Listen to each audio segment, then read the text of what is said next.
Call no man father. The verse people drop like it ends the conversation. Matthew 23, verse 9. Hang on, let's read the rest of the line.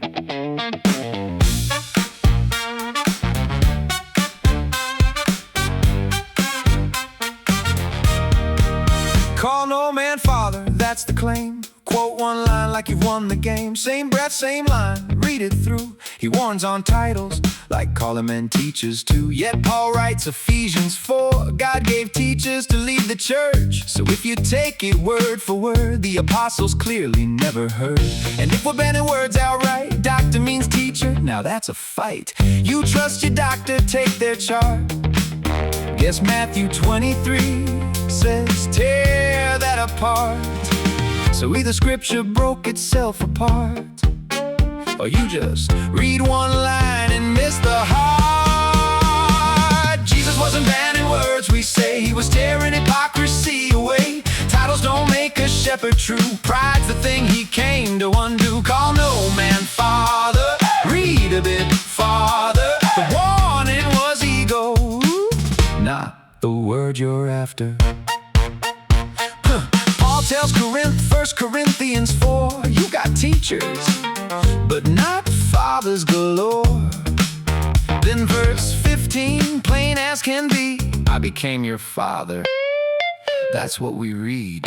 No wife, no kids, let that land. Celibate man still makes that stand. Calls them children line by line. Hard to miss, but people try. Timothy, my son, 1 Tim 1. So apparently Paul wasn't done. If this was banned with zero slack, Paul broke your rule and never looked back.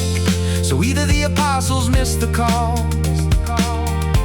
or maybe that's not the rule at all. Jesus wasn't banning words, we say. He was cutting pride out at the root that day. Don't chase titles, don't love the chair. That's the warning hidden there. Call no man father, read a bit farther. Christ condemned the pride of men, not spiritual fathers.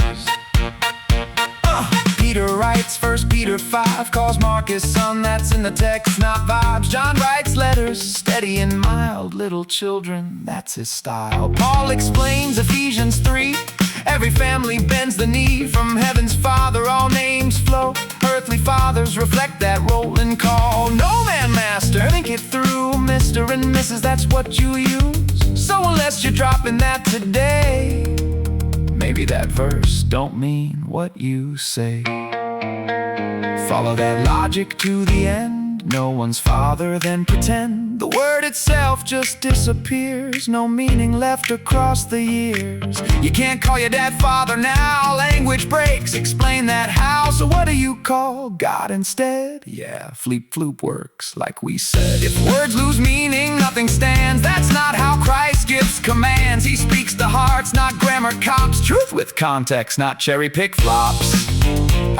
Acts 7, verse 2, Stephen speaks. Fathers, listen, plain as it reads. Romans 4, Abraham's named, father of faith, openly claimed. Matthew 15, honor your father, still sounds like Jesus didn't bother. So if the word itself were banned, why is it everywhere he stands?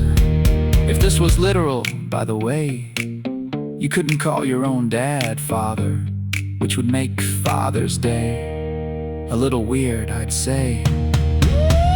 Jesus wasn't banning vocabulary, he was crushing spiritual vanity. Real fathers point to God above. They serve, they teach, they lead with love. Call no man father, read a bit farther. Christ didn't cancel fatherhood, he showed what makes a proper father.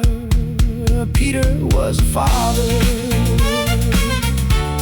Paul was a father, John was a father too. And at least one of them didn't even have kids. Now what you gonna do? Right into children, raising them proper. No wedding ring, still calling himself father. So either all the apostles missed it, day one just whiffed it, or maybe, just maybe, you clipped it. Not replacing the father, just leading the father, not taking his place.